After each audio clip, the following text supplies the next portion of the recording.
Saudara-saudara yang budiman, di tanah Minahasa di antara danau yang tenang dan bukit yang hijau, pernah tersimpan kisah yang lama disembunyikan. Tanah ini dikenal subur dan sejuk, tempat orang-orangnya hidup dengan kerja keras, kejujuran, dan rasa hormat kepada leluhur. Namun sejarah pernah melukai tanah ini. Tahun 1965,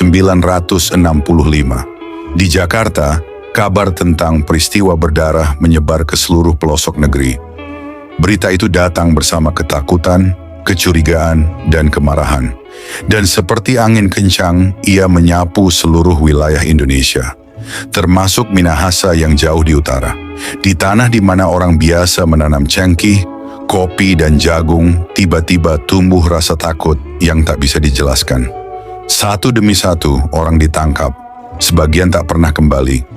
Sebagian lainnya dikembalikan, tapi bukan sebagai orang yang sama. Mereka disebut tapol, tahanan politik. Orang-orang yang dituduh terlibat dengan Partai Komunis Indonesia. Meski banyak di antara mereka bahkan tak pernah tahu apa arti politik itu sendiri. Dalam setiap lembar sejarah, selalu ada suara-suara kecil yang nyaris hilang ditelan waktu. Suara mereka yang tidak tercatat dalam buku pelajaran, tetapi menyimpan luka, kejujuran, dan keberanian yang luar biasa. Inilah kisah seorang guru dan wartawan dari Sulawesi Utara, Joseph Beinhard Kalengkongan, seorang manusia biasa yang hidupnya berubah sejak tahun 1965. Ia ditangkap, diinterogasi, disiksa, dan dipenjara selama bertahun-tahun tanpa pengadilan. Tapi dari balik jeruji besi itu, lahir satu kesaksian yang begitu jernih, tentang iman, tentang kejujuran, dan tentang bagaimana seseorang tetap memilih berkata jujur, bahkan ketika kejujuran itu bisa membawanya ke penderitaan. Mari kita dengarkan kesaksian beliau. Kesaksian Joseph Beinhard Kalengkongan. Aku ingin engkau berkata jujur, sejujur-jujurnya. Suatu hari saya ditanya oleh seorang anak muda yang sudah cukup lama saya kenal. Ia sering mendengarkan cerita-cerita saya dan mengatakan bahwa kisah yang saya sampaikan membuatnya lebih memahami bagaimana sebuah peristiwa sejarah terjadi, lebih dalam dibanding sekadar membaca buku. Katanya, dari cerita-cerita kami ia bisa melihat sejarah dari dua sisi yang berbeda, tidak hanya dari satu sumber. Apalagi ketika membicarakan peristiwa 1965 yang hingga kini masih menyisakan banyak tafsir. Ia juga mengaku sangat menghormati perjuangan kami para penyintas. Bagi saya, penghargaan sederhana seperti itu sudah cukup memberi semangat, karena memang tidak banyak anak muda yang tertarik mengetahui apa sebenarnya yang kami perjuangkan dulu. Sore itu, kebetulan kami hanya berdua di kantor tempat kami biasa berdiskusi. Tiba-tiba ia bertanya, "Om, mau tidak kalau saya minta Om cerita dari awal, sejak pertama kali dinyatakan sebagai orang yang harus ditangkap, sampai akhirnya Om dibebaskan?" Saya menjawab, "Loh, selama ini kan kamu sudah dengar seperti apa cerita saya?" Ia tersenyum, lalu berkata, "Iya sih Om, tapi saya dengarnya kan cuma sepotong-sepotong. Kali ini saya mau dengar yang utuh. Siapa tahu nanti bisa jadi cerita yang menginspirasi banyak orang, terutama anak muda." Saya pun bertanya, lalu saya harus mulai dari mana? Ia menjawab ringan, "Gimana kalau saya ajukan pertanyaan satu persatu, Om tinggal menjawab saja." Saya tertawa kecil, "Boleh juga begitu?" Ia lalu menambahkan, "Oh iya Om, nanti saya rekam ya." Saya mengangguk, "Boleh, boleh." Maka terjadilah percakapan panjang sore itu tentang pengalaman saya sejak sebelum tahun 1965 hingga keadaan saya di tahun 2013. Sesekali ia tertawa, bukan karena menertawakan kisah saya, tetapi karena saya memang sering menyelingi cerita dengan humor kecil agar suasana tidak terlalu tegang. Waktu berjalan tanpa terasa hingga malam tiba dan kami pun harus berpisah. Beberapa hari kemudian kami bertemu kembali. Ia datang membawa sebuah tulisan yang katanya merupakan hasil wawancara waktu itu.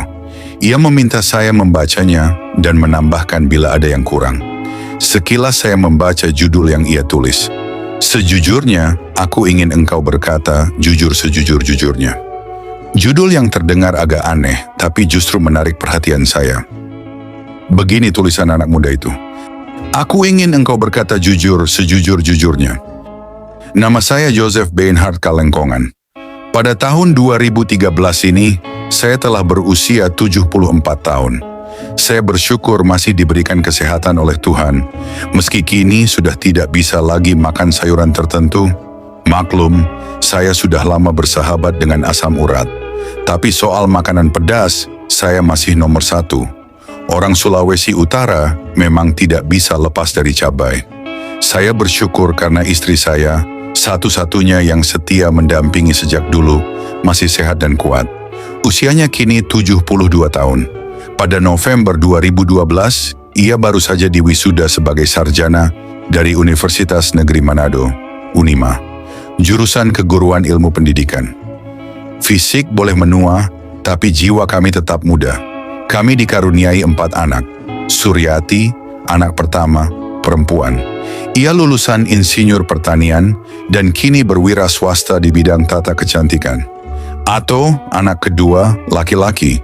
Ia lulusan kedokteran dan bekerja sebagai dokter umum. Surya, anak ketiga, laki-laki. Lulusan SMA, tidak sempat melanjutkan kuliah karena keterbatasan biaya, kini berdagang. Sari, anak keempat, perempuan. Lulusan SMK kecantikan dan bekerja bersama kakaknya di bidang yang sama. Saya lahir di Desa Motoling, Minahasa Selatan, Sulawesi Utara pada tanggal 6 April 1937. Ayah saya bernama Eli, seorang pemimpin gereja, dan ibu saya Bina Paat, seorang ibu rumah tangga sejati. Saya anak keempat dari 8 bersaudara. Kini dari semua saudara, hanya 2 adik saya yang masih hidup, seorang perempuan dan seorang laki-laki bungsu. Mereka tinggal di Minahasa Selatan. Saya mulai sekolah di Sekolah Rakyat Motoling pada tahun 1944, lalu melanjutkan ke SMP Motoling pada tahun 1950. Setelah itu, saya masuk SMA Insula, Institut Sulawesi, di Makassar jurusan B pada tahun 1953. Karena tidak memiliki saudara di sana, saya tinggal di rumah kos. Kemudian saya sempat kuliah di Universitas 17 Agustus, Fakultas Pers dan Jurnalistik, namun hanya sampai tingkat 2, 1956 sampai 1957. Saat itu saya sudah bekerja sebagai wartawan di surat kabar harian Marhaen, 1956 sampai 1961. Dalam perjalanan karier jurnalistik saya dipercaya menjadi wartawan Perang Komando Daerah Pertempuran Suluteng, KDPSST, di Sulawesi Selatan. Dalam operasi penumpasan gerombolan DITI pada tahun 1956 sampai 1957. Pada Maret 1958, di Markas Perwakilan Komando Operasi Sadar Sulawesi Tengah, Jalan Kutai 74, Surabaya, saya dilantik sebagai Letnan 1 tituler oleh Mayor Jenderal Abdul Haris Nasution dan ditugaskan sebagai wartawan Perang Komando Operasi Sadar untuk operasi penumpasan perjuangan rakyat semesta, Permesta, di Sulawesi Tengah. Tugas berlanjut ke Komando Operasi Sabta Marga 3 di Gorontalo pada tahun yang sama, serta kemudian ke Komando Operasi Merdeka di wilayah Sulawesi Utara, Manado, Minahasa, dan Bitung, 1958 sampai 1961. Sebagai wartawan perang, tugas saya adalah memantau jalannya operasi penumpasan DITII dan Permesta. Kadang saya berada di antara 2 pihak yang saling menembak di tengah perkebunan atau hutan berhari-hari lamanya. Laporan berita saya kirim melalui telegram lewat kantor pos, cara yang paling cepat saat itu. Pada tahun 1956, saya aktif dalam Panitia Aksi Pembebasan Irian Barat, PAPIB, Provinsi Sulawesi Selatan di Makassar. Setahun kemudian, pada 1957, saya dipercaya menjadi Sekretaris Badan Kerja Sama Pemuda Militer, BKSPM, Sulawesi Selatan di kota yang sama. Tahun berikutnya, 1958, saya pindah ke Manado dan menjabat sebagai Wakil Ketua BKSPM Sulawesi Utara. Sekitar tahun itulah saya berkenalan dengan calon istri saya. Saat itu ia masih bersekolah di Sekolah Guru Atas, SGA, Katolik Manado. Hampir setiap hari saya mengantarnya dan menjemputnya dengan sepeda. Setelah lulus, ia melanjutkan kuliah di Fakultas Keguruan dan Ilmu Pendidikan Universitas Hasanuddin, FKIP Unhas, Manado, melalui program kuliah kelas jauh. Ketika itu saya sudah bekerja sebagai wartawan perang dan ditempatkan di Manado. Sambil bekerja, saya juga melanjutkan pendidikan di Universitas Pinaisan, jurusan hukum. Namun sebelum sempat menyelesaikan kuliah, pada tahun 1962, kami memutuskan untuk menikah setelah 5 tahun bertunangan. Calon mertua saya kurang menyukai profesi militer, terutama melihat saya mengenakan seragam hijau tentara. Karena itu saya mencari pekerjaan lain. Sejak tahun 1961 saya melamar menjadi guru SMP di Manado dan diterima mengajar di SMP Kristen bersubsidi. Saya mengajar bahasa Indonesia, sejarah umum, sejarah dunia, dan kewarganegaraan (civic). Selain mengajar, saya aktif dalam organisasi Persatuan Guru Republik Indonesia Non-Vak Sentral, PGRI-NV, sebuah organisasi pecahan dari PGRI karena perbedaan pandangan politik. PGRI-NV mendukung beberapa program PKI, namun tidak berada di bawah struktur atau kendali PKI. Pada malam 30 September 1965, terjadi peristiwa yang menggemparkan di Jakarta. Penculikan dan pembunuhan terhadap 7 perwira tinggi Angkatan Darat. Pagi harinya, 1 Oktober 1965, saya tetap mengajar seperti biasa. Di sekolah, saya mendengar kabar itu dari rekan-rekan guru. Karena penasaran, saya izin pulang lebih awal untuk mencari informasi yang lebih jelas dari kawan-kawan yang aktif di partai. Saya pertama kali mendatangi rumah Bung Herman Siwu, anggota DPRD Provinsi Sulawesi Utara yang mewakili PKI di Jalan Bethesda, Manado. Ia mengatakan bahwa dirinya juga baru mendengar berita tersebut dari radio dan belum ada penjelasan resmi dari pimpinan pusat PKI di Jakarta. Ia menyarankan saya untuk menunggu kabar lebih lanjut di rumah. Kemudian saya menemui Bung John Umboh di Ranotano, Ketua Konsentrasi Gerakan Mahasiswa Indonesia, CGMI, Sulawesi Utara sekaligus kader PKI. Namun ia pun belum menerima informasi atau instruksi apapun terkait peristiwa di Jakarta. Keesokan harinya, saya tetap mengajar seperti biasa. Semua berjalan normal hingga tanggal 9 Oktober 1965.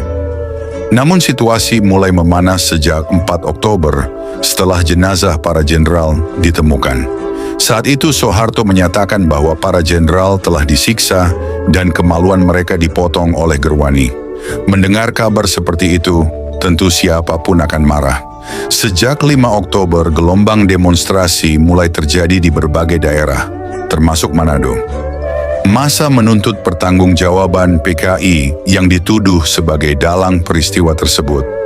Pada 7 Oktober, massa yang dipelopori tentara bersama organisasi pemuda seperti GP Ansor, GAMKI, GPII, dan Pemuda Pancasila menyerbu dan membakar kantor Komite Daerah Besar, CDB, PKI Sulawesi Utara dan Tengah, Suluteng.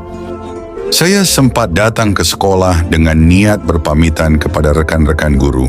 Sebagian di antaranya adalah aktivis IPKI, Ikatan Pendukung Kemerdekaan Indonesia dan Pemuda Pancasila. Mereka justru meminta saya untuk menginap di sekolah agar aman. "Bapak tinggal di sini saja, tidak akan ada yang ganggu," kata mereka. 2 hari saya bersembunyi di sekolah itu. Tiba-tiba ibu saya datang dengan panik sambil berteriak, "Lari kamu! Kamu mau dibunuh, kamu mau digantung." Beliau datang dari Minahasa Selatan untuk berjualan telur ayam kampung dan gula aren di Pasar 45 Manado. Namun sebelum sempat berjualan, ia mendengar pengumuman melalui pengeras suara di kota. "Bunuh Niko Mamoto, pimpinan Partai Nasional Indonesia." Tangkap Yan Joshua, pimpinan PKI, gantung Yosef Kalengkongan. Mendengar namaku disebut, saya sadar bahaya sudah di depan mata. Sebenarnya saya sudah menduga akan menjadi sasaran sejak 27 September 1965. Ketika saya memimpin demonstrasi besar di Manado, menuntut penurunan harga dan tarif kendaraan umum. Aksi itu diikuti sekitar 2.000 orang dan murni gerakan masyarakat tanpa keterkaitan dengan partai manapun. Pada 9 Oktober, saya memutuskan melarikan diri ke kampung ibu di Minahasa Selatan. Istri saya suruh pulang ke rumah orang tuanya di Tondano bersama 2 anak kami. Ia juga seorang guru tetapi tidak ditangkap, hanya diberhentikan dari pekerjaannya karena tidak aktif dalam organisasi politik apapun. Saya sendiri bersembunyi di kebun-kebun di sekitar pinggiran Manado, menghindari amukan massa yang sudah terbakar emosi. Dalam pelarian itu, saya bertemu dengan beberapa orang lain. Herman Siwu, anggota DPRD Sulawesi Utara, John Umboh, guru SMI dan ketua CGMI, Suluteng, Sam Solang, ketua Pemuda Rakyat Suluteng, Willem Tan, pengusaha keturunan Tionghoa yang ikut melarikan diri karena takut, dan Alo Rembet, aktivis PKI. Kami menjadi satu rombongan, berpindah dari satu kebun ke kebun lain. Kami sebenarnya mungkin tidak akan tertangkap jika lebih berhati-hati. Namun karena kelelahan dan rasa lapar, kami kerap membeli makanan dari ibu-ibu penjual di jalan. Rupanya dari percakapan mereka, kabar tentang keberadaan kami menyebar. Beberapa di antara ibu-ibu itu memiliki anak yang menjadi komando pemuda anti J30S, sehingga akhirnya pelarian kami diketahui dan kami tertangkap. Pada tanggal 18 Oktober 1965, sekitar pukul 3 sore, kami dikepung dan ditangkap oleh sekelompok pemuda. Di antara mereka ada anggota Ansor, pemuda Gamki Kristen, dan pemuda Katolik. Semuanya dibantu oleh tentara di bawah komando Komandan Rayon Militer, Koramil, Letnan TNI Ngantung, serta Kepala Polisi Sektor, Polsek, Kecamatan Pineleng, Inspektur Polisi Wola. Penyergapan terjadi di area persawahan dekat Sekolah Tinggi Filsafat, STF, Seminari Pineleng, saat kami hendak menuju pegunungan Lolombulan. Setelah ditangkap, kami dibawa ke kantor Koramil Pineleng. Di sana kami ditahan hingga malam hari, sekitar 4 jam lamanya. Ketika waktu makan tiba, kami menolak untuk makan karena takut makanan itu telah diracun. Salah seorang pemuda Ansor berkata, "Makan." Karena kami tetap tidak mau, ia akhirnya makan lebih dulu, menyantap lauk dan nasi untuk menunjukkan bahwa makanan itu aman. Baru setelah makan, tangan kami semua diikat. Di antara para pemuda yang menangkap kami, ada beberapa yang bersikap kasar, berteriak, "Ayo, mau diperiksa." Namun di balik sikap keras itu, ada juga yang sebenarnya mencoba menolong secara diam-diam. Salah satu dari mereka adalah bekas murid saya, dan ada pula murid dari John Umboh, ketua PGRI dan guru di SMIA. Anak muda itu berbicara keras, "Jangan lari kamu," sambil pura-pura memeriksa tali ikatan. Namun dengan suara pelan ia berbisik, "Bapak jangan buka tangan, tetap seperti diikat." Ternyata talinya sudah ia longgarkan tanpa sepengetahuan tentara.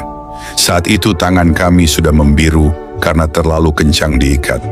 Sekitar pukul 10 malam, kami dijemput dengan mobil dan dibawa ke markas Kodim Manado. Di sana kami hanya berada sekitar 2 jam, sebelum akhirnya dipindahkan ke penjara yang kini dikenal sebagai Gedung Juang, atas perintah Letnan Kolonel Rauf Mo, Komandan Kodim waktu itu. Sesampainya di penjara, kami mendapati belasan tentara yang tengah menjalani hukuman karena kasus penyelundupan.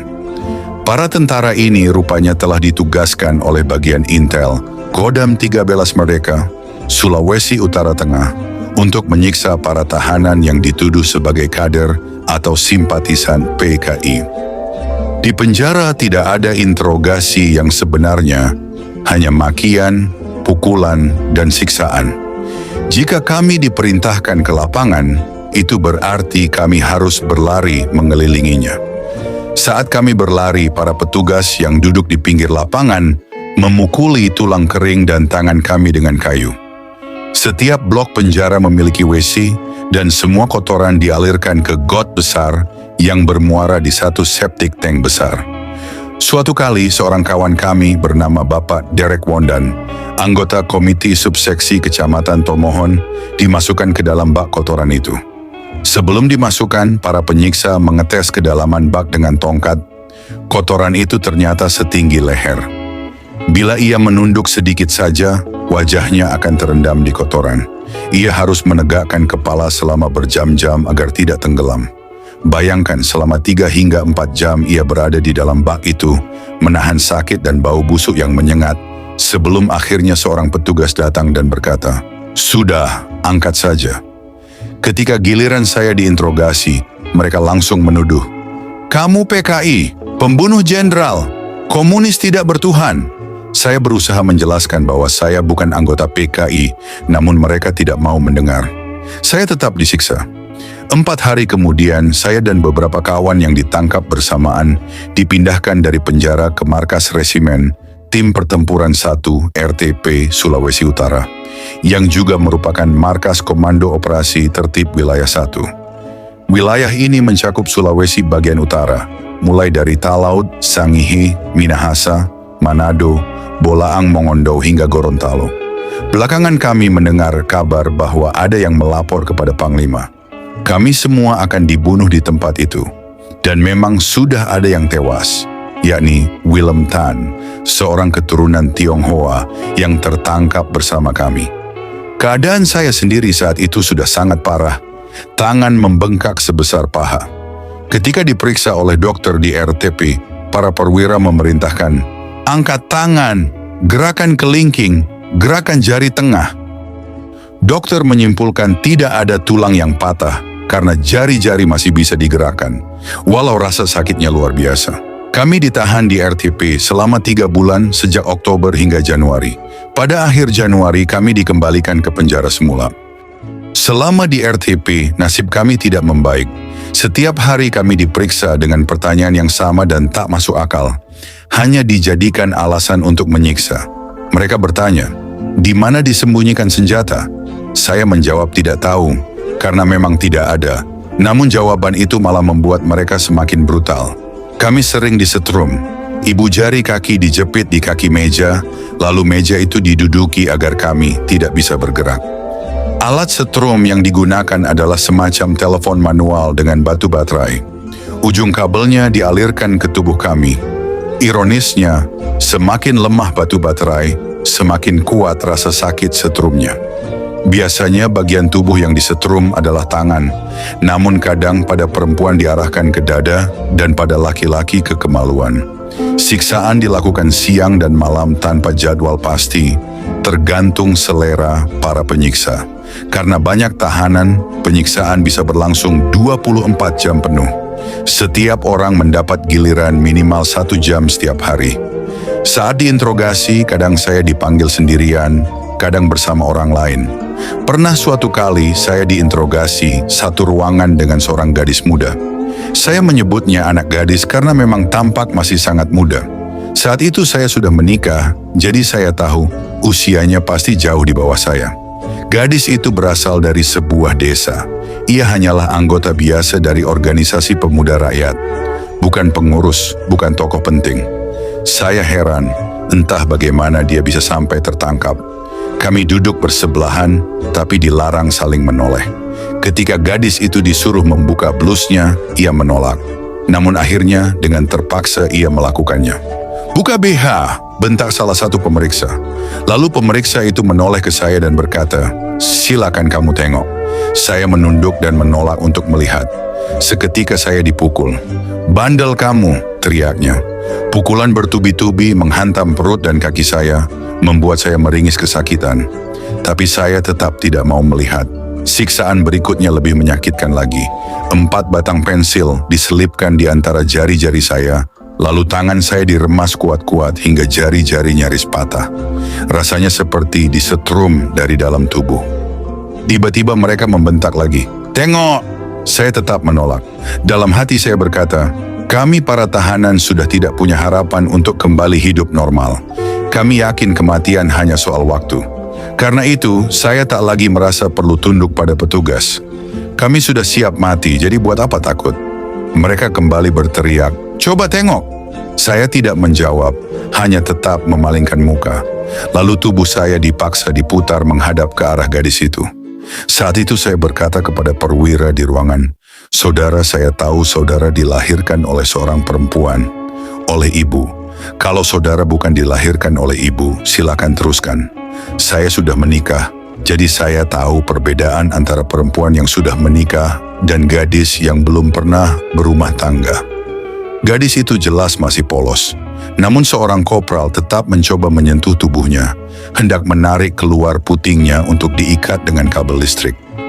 Saya tahu betul apa yang mereka akan lakukan, menyetrumnya di bagian itu. Padahal secara logika, gadis itu tak mungkin tahu apa-apa tentang tuduhan mereka. Ketua pemuda rakyat di kabupaten saja mungkin tidak tahu soal senjata yang mereka cari-cari. Apalagi dia, anggota biasa dari desa. Tapi logika tidak berlaku di ruangan itu. Mereka memaksa mencari pengakuan yang tidak ada. Gadis itu hanya bisa menangis dan berteriak, "Saya tidak tahu, saya tidak tahu, saya cuma anggota biasa." Hingga akhirnya ia jatuh ke lantai, tubuhnya terbanting-banting, lalu mengejang dan pingsan setelah disetrum. Saya masih ingat nama-nama tentara yang menyiksa kami, Letnan Sangit, Sersan Mayor Saragi, dan Letnan Kolonel Supomo. Selama 1 bulan kami berenam ditahan di sebuah ruangan, sempit berukuran sekitar 1,5 meter kali 1,5 meter. Sebenarnya sebuah WC. Di dalamnya ada jamban dan sebuah bak air memanjang, lebarnya sekitar 40 cm dan tingginya setengah meter. Saat pertama masuk, ruangan itu masih agak bersih. Air di baknya tinggal setinggi 1 jengkal. Namun karena sebulan penuh air itu tak pernah ditambah, kotoran menumpuk dan mengering di mana-mana. Minggu pertama kami masih merasa jijik, tapi lama-lama terbiasa. Ketika tidur, kadang ulat-ulat keluar dari tumpukan kotoran dan merayap di tubuh kami. Kami hanya keluar bila dipanggil untuk interogasi, biasanya 2 kali seminggu. Makan hanya sekali sehari. Di ruangan itu hanya ada 2 ventilasi kecil, satu di atas pintu, satu lagi di atas bak air. Jadi bila napas mulai sesak, kami bergantian berdiri di atas bak untuk menghirup udara dari lubang ventilasi. Tidur pun harus bergantian atau diatur agar tubuh bisa muat di ruang sempit itu. Kadang kaki kami harus diletakkan di atas bak air atau di atas jamban. Untuk mengurangi bau busuk, biasanya kami membuang puntung rokok ke dalam WC. Begitulah 1 bulan kami jalani, di antara kotoran, siksaan, dan ketakutan yang tak pernah reda.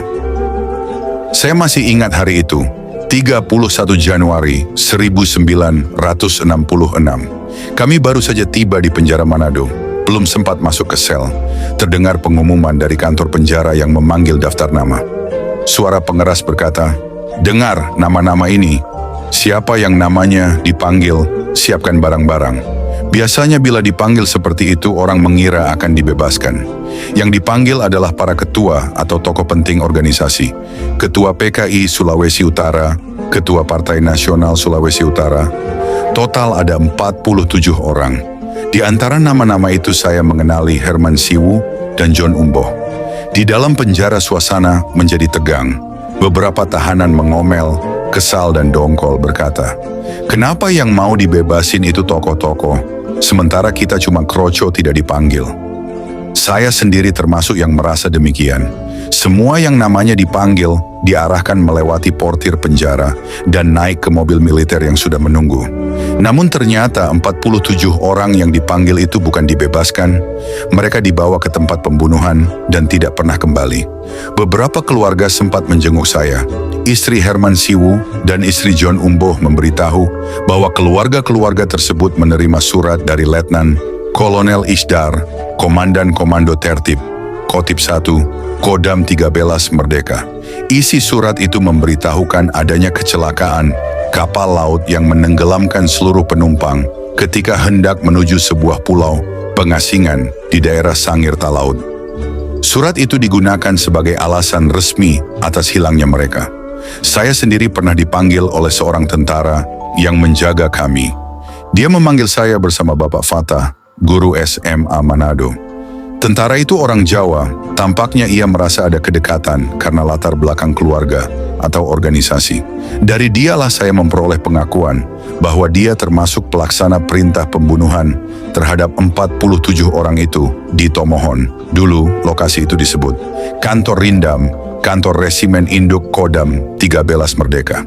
Pembunuhan itu dilakukan oleh Satuan Zipur, Zenit Tempur, yang dipimpin oleh Kapten Kosim, yang kemudian sempat menjabat Dandim di Madiun dengan pangkat Letnan Kolonel. Tentara tersebut menceritakan cara pelaksanaannya. Mereka tidak ditembak atau ditikam, melainkan dipaksa berjalan ke dalam lubang yang telah digali. Alat berat telah menggali saluran sedalam orang berdiri. Dari kamar interogasi para tahanan dipindahkan melalui lorong menuju lubang itu. Di sepanjang tanggul lorong, tentara-tentara yang bertugas sudah menunggu dengan pentungan besi. Tahanan-tahanan itu dipukul dengan pentungan sampai ada yang terluka parah, bahkan masih hidup ketika mulai ditimbun. Di antara korban ada yang beragama Kristen dan Islam. Beberapa berasal dari Gorontalo dan beragama Islam. Saya teringat seorang yang tinggi besar, berkulit putih, dan lebih sering berbicara dalam bahasa Belanda. Dialah Bert Waroka, anggota Dewan Pemerintah Provinsi sekaligus pimpinan PKI. Kematian 47 orang itu kemudian dipertanggungjawabkan oleh militer dengan kebohongan bahwa mereka tenggelam di laut. Kalau benar mereka tewas karena kapal tenggelam, mengapa sampai kini kami tidak pernah mendengar adanya tuntutan ganti rugi dari perusahaan pelayaran yang disewa Kodam?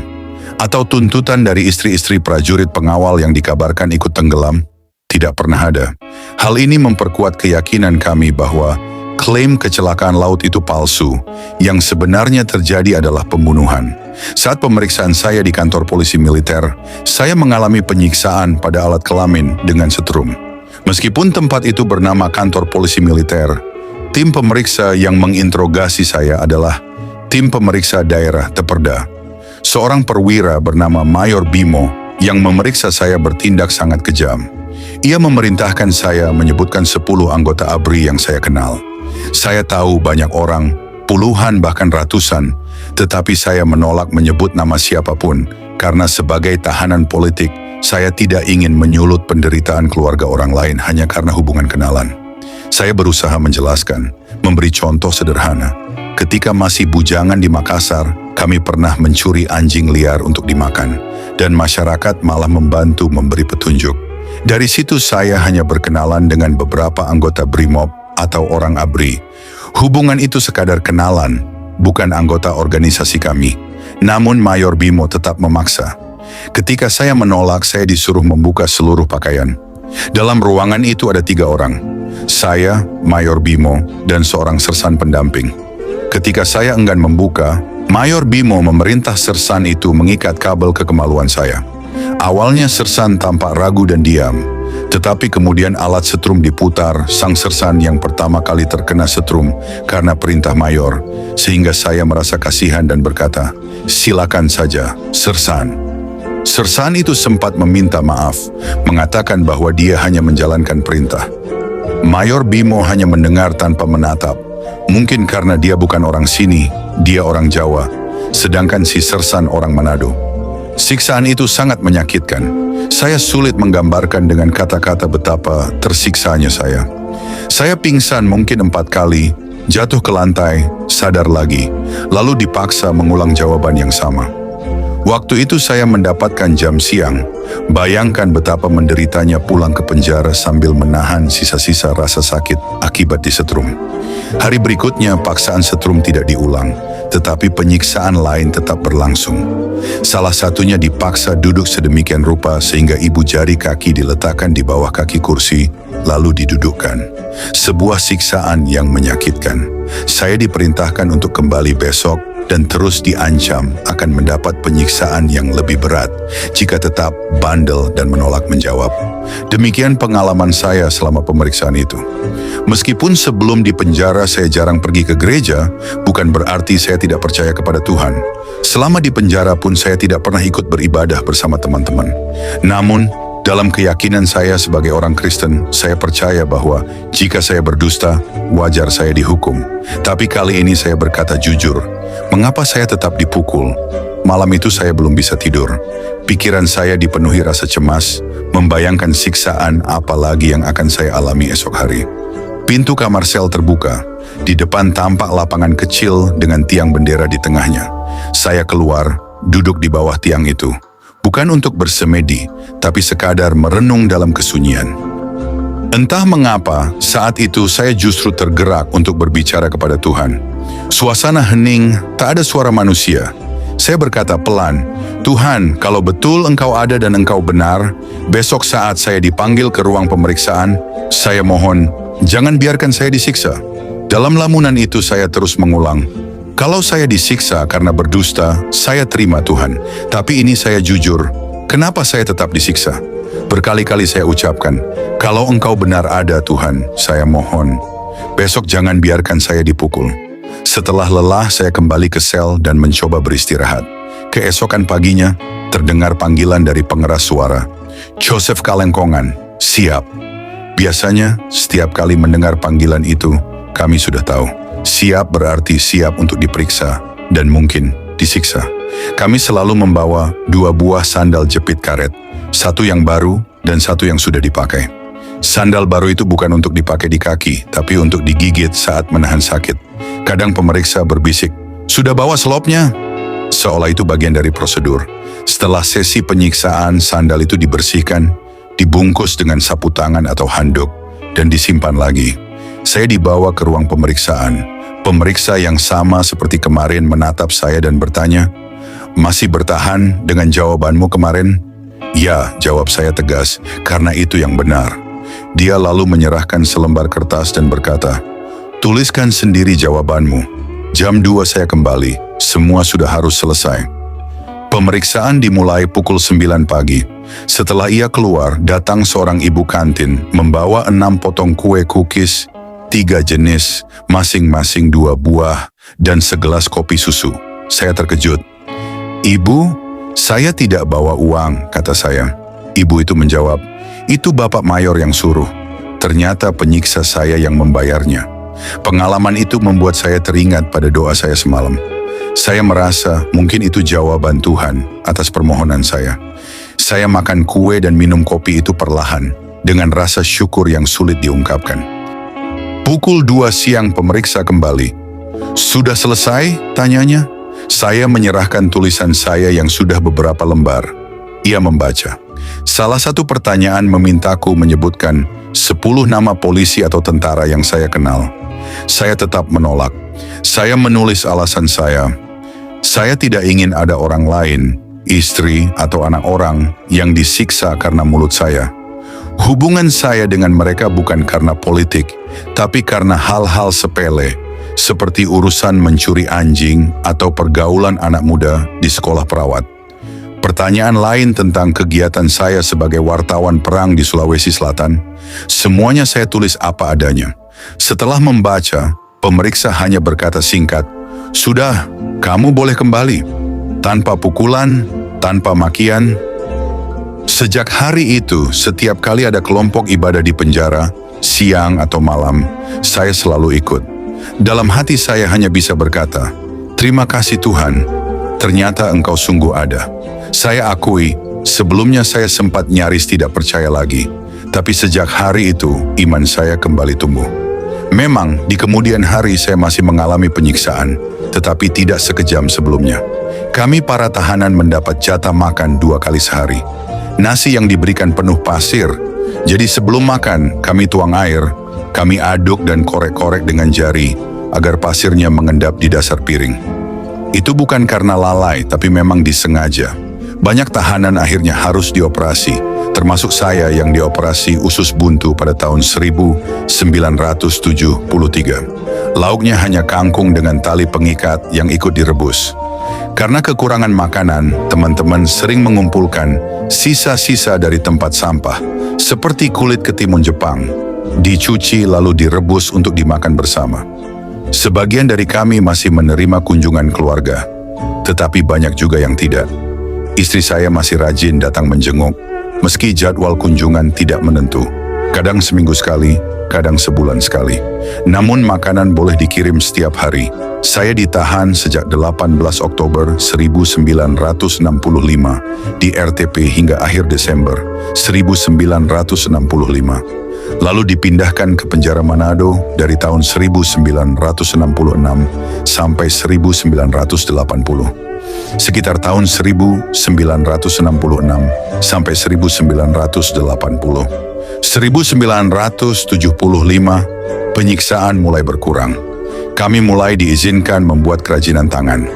Ada yang membuat kompor, alat musik, atau peralatan tukang. Bagi tahanan yang diizinkan bekerja di luar, pekerjaannya lebih berat tapi ada kelebihannya. Kadang bisa pulang sebentar ke rumah. Saya sendiri mendapat tugas memikul batang kelapa ke pabrik tela milik militer. Batang kelapa sepanjang 1 meter dipikul seorang diri, bukan berdua seperti sekarang. Teman-teman lain ada yang ditugaskan di tambang pasir atau batu. Seorang tahanan bekas polisi bekerja di tambang pasir di Bitung dan terkena longsor. Ia tertimbun dan lumpuh hingga kini. Namun anaknya berhasil menamatkan kuliah di Fakultas Hukum Universitas tempat. Sebuah harapan kecil yang tumbuh dari reruntuhan masa kelam itu. Tahun 1977, setelah 12 tahun ditahan tanpa kejelasan hukum, barulah saya menjalani proses peradilan. Sebenarnya sidang itu hanyalah upaya untuk melegalkan penahanan panjang selama 12 tahun yang sudah saya jalani. Saya diadili di Pengadilan Negeri Manado. Sesuai peraturan, saya didampingi seorang pengacara. Namun, kehadiran pengacara itu tidak memberi pengaruh apa-apa terhadap masa tahanan saya. Saat itu, saya sudah mulai mengaitkan semua yang saya alami dengan iman dan keyakinan saya kepada Tuhan. Dalam sidang, majelis hakim berkata, karena saudara diancam dengan hukuman mati dan dijerat dengan pasal subversi berdasarkan Perpres nomor 11 tahun 1963, maka saudara harus didampingi oleh pengacara. Saya dituduh sebagai guru mata pelajaran civic yang dianggap merusak mental generasi muda. Padahal civic saat itu adalah kurikulum resmi Departemen Pendidikan dan Kebudayaan. Pelajaran tentang manifesto politik Presiden Soekarno yang kemudian hari berubah menjadi pendidikan kewarganegaraan atau pendidikan moral Pancasila. Saya menjawab, saya tidak punya uang. Hakim lalu berkata, karena saudara tidak mampu membayar pengacara, maka negara akan menunjuk pengacara untuk mendampingi. Ditunjuklah Bapak Julian S. Hirsch sebagai pembela saya. Namun saya berkata lagi kepada hakim, saya merasa tidak perlu pembela karena saya sudah punya pengacara yang lebih hebat dari siapapun. Hakim bertanya, siapa pengacara yang kamu maksud? Saya menjawab, Yesus. Dialah pembela saya yang sejati. Saya melanjutkan, ini bukan mengada-ada, tapi karena saya punya iman. Kalau Tuhan menghendaki saya dihukum ringan, tidak ada kuasa manusia yang bisa memberatkan. Tapi kalau Tuhan menghendaki saya dihukum berat, biarpun majelis hakim mau meringankan, itu tidak akan terjadi. Saya percaya keputusan Tuhanlah yang berlaku. Majelis tidak menerima alasan itu. Sidang tetap berjalan seperti biasa, menghadirkan saksi-saksi, walau semua terasa sia-sia karena hasilnya sudah bisa ditebak sejak awal. Seorang kenalan saya membisikkan, Bapak akan divonis 15 tahun, ini hanya untuk melegalkan penahanan yang sudah dijalani. Dan benar, jaksa menuntut 15 tahun penjara tanpa pengurangan masa tahanan. Itu berarti saya baru bebas tahun 1992. Saya protes kepada hakim, yang kebetulan seorang Kristen, sementara satu anggota majelis lainnya, Yoselema, beragama Islam.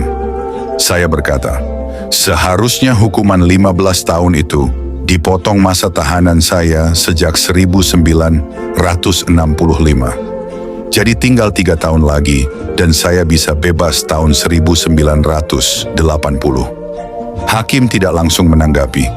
Seusai sidang, kami makan di kantin pengadilan bersama jaksa dan para petugas. Saya memesan makanan dan 3 bungkus rokok untuk para saksi, walau mereka sudah pulang. Saat petugas kantin berkata, mereka sudah tidak ada, saya menjawab, kalau sudah tidak ada, kenapa harus saya yang bayar? Tapi tidak apa-apa, biar jatah mereka saya yang tanggung. Hakim ketua, seorang Kristen bernama Hari, mendengar percakapan itu. Ia menatap saya dan berbisik pelan. Katanya, kamu yakin Tuhan akan menolongmu? Kenapa kamu terlihat menyerah setelah tuntutan jaksa begitu berat? Saya hanya diam. Lalu dia berbisik lagi. Saya tidak boleh bilang banyak, tapi berdoalah. Beberapa hari kemudian putusan keluar. 15 tahun penjara dengan pengurangan masa tahanan yang sudah dijalani. Saya menerima putusan itu dengan lapang dada. Artinya, saya hanya perlu menjalani sisa 3 tahun lagi. Namun meski sudah tahu kapan bebas, saya masih sering dipanggil ke Korem, Komando Operasi Tumpas, atau Satgas Intel Pusat, untuk diperiksa soal orang lain. Bahkan kadang masih dipukul atau ditampar. Bulan Agustus 1979, terjadi gempa besar di Manado, membuat tembok penjara retak-retak.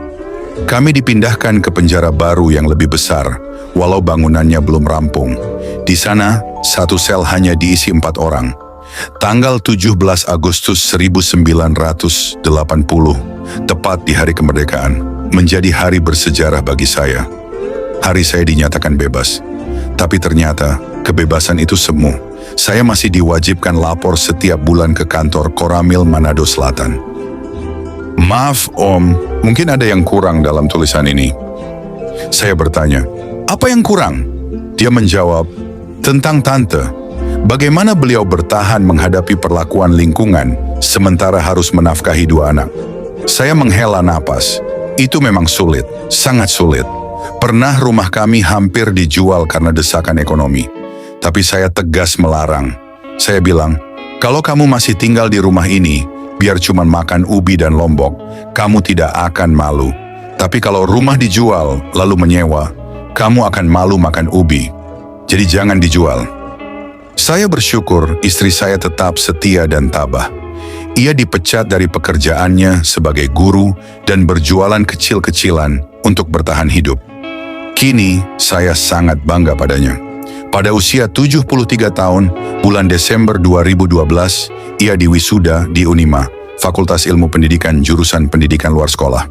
Dulu, sebelum kami menikah, ia sudah kuliah sampai tingkat 2 di FKIP Universitas Hasanuddin, dan kuliahnya diakui saat ia melanjutkan lagi tahun 2008. Tahun 2009, ia menerima penghargaan Widya Karya Bakti Khusus dari Menteri Pendidikan, satu-satunya dari 6 provinsi di Sulawesi.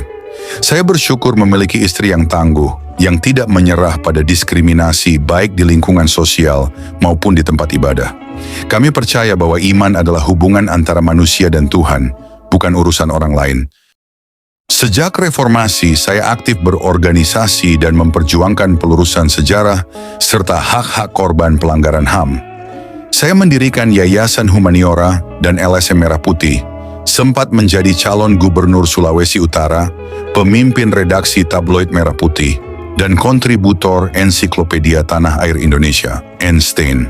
Saya juga mendirikan Law Center LSM Merah Putih, menjadi ketua Yayasan Siloam Minahasa Selatan.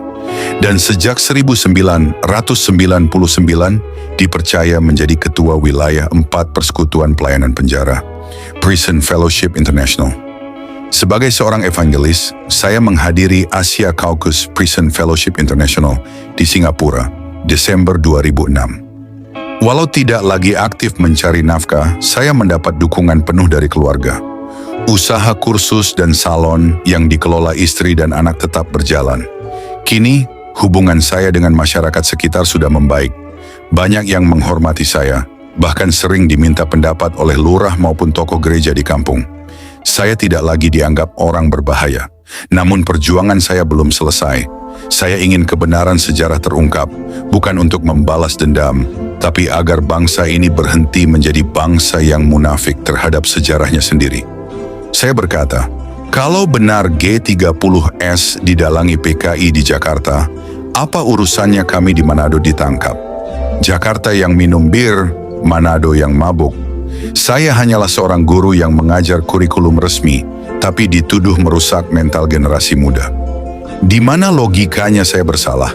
Saya menceritakan ini bukan untuk menimbulkan kesedihan, tapi untuk mendorong orang jujur melihat sejarah apa adanya.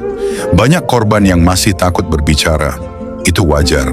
Tapi saya memilih untuk bersuara agar generasi muda tahu kebenarannya. Saya ingin orang tahu bahwa penderitaan kami dulu benar-benar terjadi. Bukan untuk menuntut balas, tapi supaya bangsa ini belajar. Karena kalau sejarah terus disembunyikan, luka itu tidak akan sembuh. Anak muda itu menatap saya dan berkata, "Om, bagi saya ini kehormatan besar. Tidak semua generasi punya kesempatan mendengar langsung dari pelaku sejarah." Saya tersenyum menatap senja di Manado sore itu. Cerah, seperti harapan saya bahwa suatu hari nanti kebenaran akan benar-benar menemukan jalannya. Semoga Tuhan mendengar dan membukakan jalan. Saudara-saudara, dari kisah Yosef kita belajar bahwa sejarah bukan sekadar tanggal dan peristiwa. Sejarah adalah tentang manusia, tentang mereka yang kehilangan kebebasan, tapi tidak kehilangan iman dan kemanusiaan. Ia tidak menuntut balas, tidak mencari simpati, hanya ingin kebenaran didengar dengan jujur. Karena hanya dengan kejujuran, luka-luka masa lalu bisa perlahan sembuh. Semoga kisah ini mengingatkan kita semua, bahwa di balik setiap peristiwa kelam, selalu ada cahaya kecil dari mereka yang memilih tetap berkata jujur. Terima kasih telah mendengarkan. Ini adalah kesaksian Joseph Beinhard Kalengkongan dari Sulawesi Utara untuk Indonesia yang mau belajar dari sejarahnya.